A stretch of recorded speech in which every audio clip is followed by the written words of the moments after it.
Look at these brilliant games by Ian Nepomniachtchi. Ian Nepomniachtchi. Nepo. In this game, he is attacking and decides to take the pawn with a check. Black has to take the knight and then you take the bishop, giving up your bishop. Black takes and now there's a beautiful move, a brilliancy, rook to h8. Check! A very common pattern in these kind of situations. And if you take the rook, then there's a check on h4. The king comes forward and this is a checkmate. So you cannot take the rook. Instead, black went forward with the king, but now we have a check on h7. And if you go back, then there's a discovery check with the queen.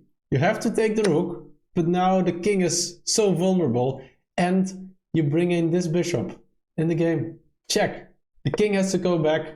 You give a check here, the king comes forward and this is a checkmate. In this game, Jan has two knights into the attack, the rook, the bishop, the queen on this diagonal. That's why white decided to close off the diagonal. But now Jan has a brilliant move because this pawn is super weak. If you attack it with the bishop, then you also attack it with the rook and the knight. If you take the bishop with the pawn, for example, then the knight is hanging and you can simply take it and your queen is in the attack again. And if you take it with the rook, then h2 check, the king has to go in front of the pawn, but then you give a check here, another brilliancy. If you go forward, then you get a queen here. So that's not an option. So you have to take the knight and this is a check and a checkmate. In this position, Jan saw that this diagonal is open and the queen can get in there. So he opened the diagonal with the knight by taking on e5. Well, of course you have to take it back because this knight is being attacked twice now. And now you slide in the queen with a check and you attack this bishop. And if you think you defend everything with the knight, then you simply take it. And if you take the rook, then this is a check. And remember that this knight is pinned. And after king d7, you can simply take this pawn, and this is an overwhelming position for white. Instead, black played the move bishop to h2. But you can now take it, and when you take, then the other rook comes in, and after king g8, a knight takes on c7, attacking the bishop. Then queen to g5, knight takes e6, the bishop, bye-bye. You take this bishop, which is deadly because of the queen c7, you threaten checkmate, and you cannot really prevent it because you also threaten checkmate here. Queen e5 and checkmate on f7. This position is so dominant for Jan. This pawn is being pinned, the knight is active, the rooks are active, the bishop can go to a better square and that's what Jan played. Bishop to c3, and if you now take this pawn, then you have a beautiful move, knight to c6. What? Well, if you take it, then you can take the bishop here. And for that reason, another move would have been to take on c3. But then there's a check on e7, and if the king goes here, then you have another brilliant move. I'm Mr. X, and do you like this video? Make sure to subscribe.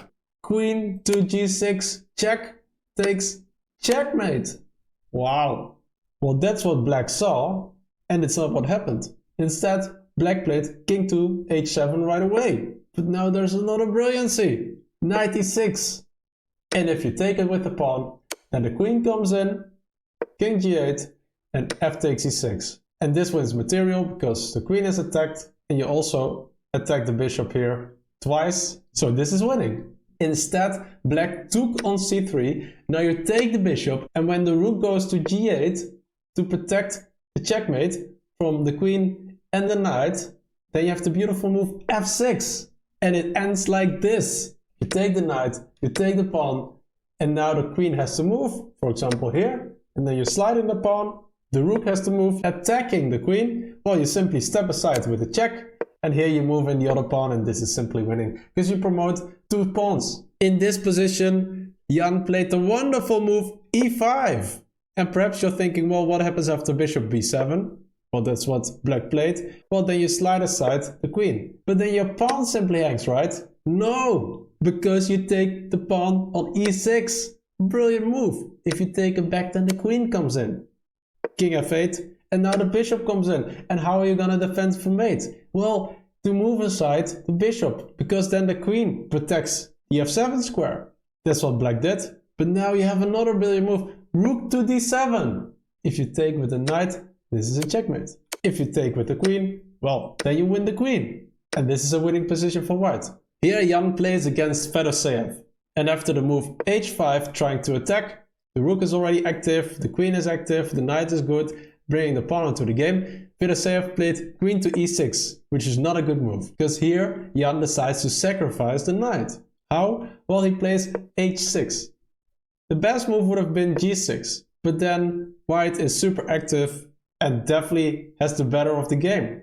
Instead, Fedoseev decided to take the hanging knight. But this is a wrong move, because takes, and then you take the pawn. Now the rook is being attacked, so you have to move it aside. And now you sacrifice the rook on h7. Jan doesn't like rooks either. If you take it, then the other rook comes in, and this is a check. Checkmate. And if you play knight to g6, then you move in the queen. And after a random move, such as this, then well, this is a beautiful checkmate. With two queens. Here Jan has the exchange down, but he has a beautiful pawn here, and that's what Jan played for with rook to g4. The queen moved aside, and now Jan decides to sack the rook, which was not a good move. But you have to find the right follow-up, which would have been queen to c3. And after rook to c2 and the check, this is still game on, because you can move the rook in front of the pawn, and this pawn is being covered, so you win this pawn.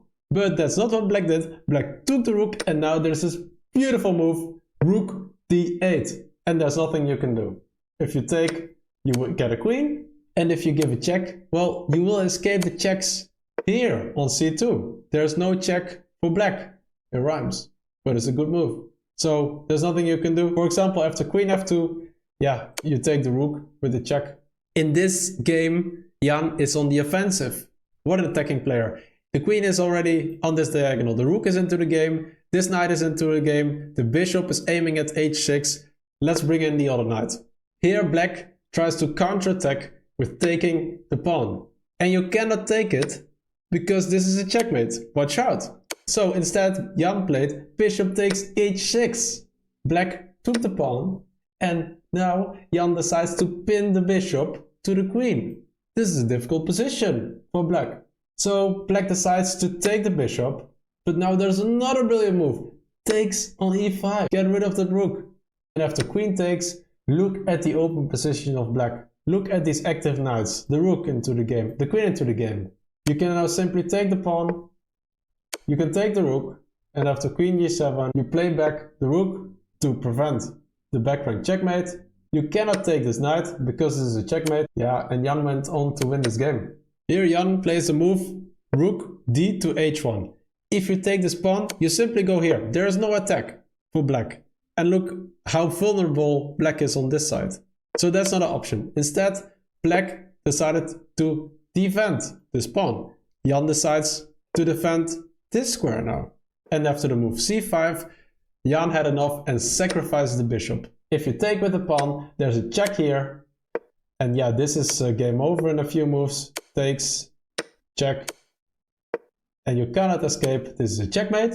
And if you take with the knight, well, then you simply take the knight with the queen. What a move!